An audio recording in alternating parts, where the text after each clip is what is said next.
Abbiamo partito i primi 10 minuti, un quarto d'ora, ci hanno messo in difficoltà,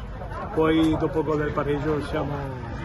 andati bene. Alla fine penso vittoria meritata, non sono contento dell'arbitraggio perché secondo me ha influito negativamente sia su una che sull'altra squadra,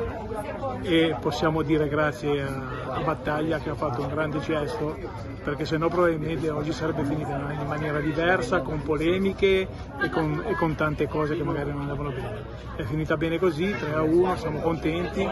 anche perché dopo 2 partite siamo a punteggio pieno, questo ci dà sicuramente forza, coraggio per andare avanti, e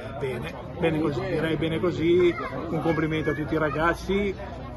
e un po' di dispiacere per Pierre Gatto che ha la clavicola rotta e purtroppo si dovrà operare, e abbiamo perso un altro ragazzo che è molto importante per noi.